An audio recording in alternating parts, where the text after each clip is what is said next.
ಅತಿ ದೀರ್ಘಕಾಲ ಪ್ರಧಾನಮಂತ್ರಿಯಾಗಿ ಅತಿ ದೀರ್ಘಕಾಲ ಸ್ವಾತಂತ್ರ್ಯ ಹೋರಾಟದಲ್ಲಿ ಜೈಲು ವಾಸ ಮಾಡಿದಂಥ ಮಹಾನ್ ಚೇತನ ಪಂಡಿತ್ ಜವಾಹರ್ಲಾಲ್ ನೆಹರು ಅವರ ಪುಣ್ಯತಿಥಿಯ ಕಾರ್ಯಕ್ರಮಕ್ಕೆ ಬಂದಿದ್ದೇನೆ.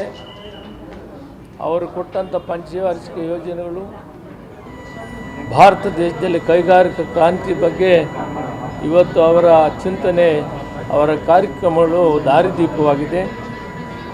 ಅದಕ್ಕೆ ಅವರ ಸ್ಮರಣೆ ದಿನ ಇವತ್ತು ಪ್ರದೇಶ ಕಾಂಗ್ರೆಸ್ ಸಮಿತಿ ಇವತ್ತು ಈ ಕಾರ್ಯಕ್ರಮವನ್ನು ಏರ್ಪಾಡು ಮಾಡಿದರೆ ಆ ಕಾರ್ಯಕ್ರಮದಲ್ಲಿ ಭಾಗವಹಿಸಕ್ಕೆ ಬಂದಿದ್ದೇನೆ.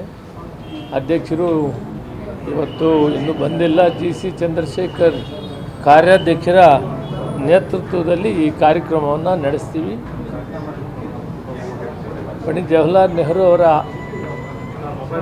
ಒಂದು ನಿರ್ಣಯಗಳು ಮಹಾತ್ಮ ಗಾಂಧೀಜಿ ಸ್ವಾತಂತ್ರ್ಯ ಹೋರಾಟಕ್ಕೆ ಮಹಾಪಿತನಾಗಿ ಮಾರ್ಗದರ್ಶನಾಗಿ ಅವರ ಮಾರ್ಗದರ್ಶನದಲ್ಲಿ ಪಂಡಿತ್ ಜವಾಹರ್ಲಾಲ್ ನೆಹರು ಈ ದೇಶವನ್ನು ಸುಭದ್ರವಾಗಿ, ಶಾಂತಿಯಾಗಿ, ವ್ಯವಸ್ಥಿತವಾಗಿ ನಡೆಸಿದ್ದಾರೆ. ಅವರ ಮಾರ್ಗದರ್ಶನ, ಅವರ ಒಂದು ಮುಂದಾಲೋಚನೆ ಇವೆಲ್ಲವನ್ನೂ ಕೂಡ ನಮಗೆ ದಾರಿದೀಪವಾಗಿಲ್ಲ ಅಂತ ಅವರಿಗೆ ಸ್ಮರಣೆ ಮಾಡ್ತೇನೆ. ಸರ್, ಈಗ ನಾಳೆ CM ಸಿದ್ದರಾಮಯ್ಯನವರು ಬ್ರೇಕ್ಫಾಸ್ಟ್ ಮೀಟಿಂಗ್ ಕರೆದಿದ್ದಾರೆ. ಏನು ಸರ್ ಮೈನ್ ಉದ್ದೇಶ? ಇಲ್ಲಿವರೆಗೂ ನಡೆದಿರೋದು ಎಲ್ಲ ಪೇಪರ್ಗಳಲ್ಲಿ, ನಿಮ್ಮ TVಗಳಲ್ಲಿ ನೋಡಿದ್ದೀವಿ. ನಮಗೆ ಯಾವುದೂ ಗೊತ್ತಿಲ್ಲ. ಮಾನ್ಯ ಮುಖ್ಯಮಂತ್ರಿಗಳು ಬೆಳಗ್ಗೆ ಕರೆದಿದ್ದಾರೆ ಅಂತ ನೀವು ಹೇಳ್ತಾ ಇದ್ದೀರಿ. ನನಗಿನ್ನೂ ಮೆಸೇಜ್ ಇಲ್ಲ. ಇನ್ನೂ ಮೆಸೇಜ್ ಬಂದಿಲ್ಲ? ಇಲ್ಲ. ಮಾನ್ಯ ಮುಖ್ಯಮಂತ್ರಿಗಳು ಕರೆದ್ರೆ ನಾವು ಹೋಗ್ತೀವಿ, ಏನು ವಿಷಯಗಳನ್ನು ತಿಳ್ಕೊತೀವಿ. ಸರ್, ಇವತ್ತು ಅವರು ಮೀಟಿಂಗ್ಗೆ ನಾವು ಬೆಳಗ್ಗೆ ಮಾನ್ಯ ಮುಖ್ಯಮಂತ್ರಿಗಳು ಕರೆದಿರೋ ಮೀಟಿಂಗ್ಗೆ ಭಾಗವಹಿಸ್ತೇವೆ. ನಾಳೆ ಎಲ್ಲ ಗೊಂದಲಕ್ಕೂ ತೆರೆ ಬೀಳುತ್ತಾ ಅಂತ ಮುಖ್ಯಮಂತ್ರಿಗಳನ್ನು ಭೇಟಿ ಆಗದೆ ನಾನೇನು ತೀರ್ಮಾನ ಹೇಳಕ್ಕಾಗಲ್ಲ. I don't know. That also I don't know. No information at all. Only the Honorable Chief Minister. He calls tomorrow. We will attend the meeting. Sir, ಇವತ್ತು ಸಂಜೆ ಸುರ್ಜೇವಾಲಾ ಅವರು ಬರ್ತಿದ್ದಾರೆ ಸರ್. ಯಾವ ವಿಚಾರಕ್ಕೆ ಸರ್? ಡೆಲ್ಲಿಲಿ ಹೋಗಿ ಮಾತುಕತೆ ಮಾಡಿದ್ರೆ ಅದಾದ ಬಳಿಕನೂ ಕೂಡ ರಾಜ್ಯಕ್ಕೆ ಬರ್ತಿದ್ದಾರೆ ಅಂದರೆ ಯಾವ ಉದ್ದೇಶಕ್ಕೆ ಅಂತ ಸರ್?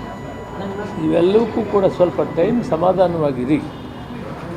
ಮುಖ್ಯಮಂತ್ರಿಗಳು ರಾತ್ರಿ ಬಂದಿದ್ದಾರೆ. ನಾಳೆ ಬೆಳಗ್ಗೆ ನೀವೇ ಹೇಳ್ತಾ ಇದ್ದೀರಿ ಬ್ರೇಕ್ಫಾಸ್ಟ್ ಮೀಟಿಂಗ್ ಕರೆದಿದ್ದಾರೆ ಅಂತ. ಆ ಕರೆದಾಗ ನಾವು ವಿಷಯಗಳನ್ನು ಚರ್ಚೆ ಮಾಡ್ತೀವಿ. ಅವರ ಶಿಸ್ತಿನ ಸಿಪಾಯಿ. ದಲಿತ CM ಕೂಗು ಬಗ್ಗೆ ಚರ್ಚೆ ಆಗ್ತಾ ಇದೆ. ಸಿದ್ದರಾಮಯ್ಯ ರಾಜೀನಾಮೆ ಕೊಟ್ಟರೆ ದಲಿತ CM ಕ್ಲೈಮ್ ಮಾಡ್ತೀರಾ ಸರ್? ಹೈಕಮಾಂಡ್ ತೀರ್ಮಾನಕ್ಕೆ ಬದ್ಧವಾಗಿರ್ತೇನೆ.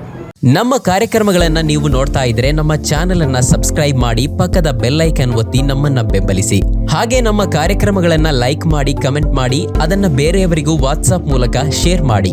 ನೀವು ಹೀಗೆ ಮಾಡಿದಾಗ ನಮ್ಮ ಚಾನೆಲ್ ಇನ್ನಷ್ಟು ಮತ್ತಷ್ಟು ಜನರಿಗೆ ತಲುಪಲು ನೀವು ನಮ್ಮೊಂದಿಗೆ ಸಹಕರಿಸಿದ ಹಾಗಾಗುತ್ತೆ. ಇದು ನೀವು ಯಾವುದೇ ಖರ್ಚಿಲ್ಲದೆ ಕೆಲವೇ ಸೆಕೆಂಡುಗಳಲ್ಲಿ ನೀಡಬಹುದಾದ ಸಹಕಾರ. ಧನ್ಯವಾದಗಳು.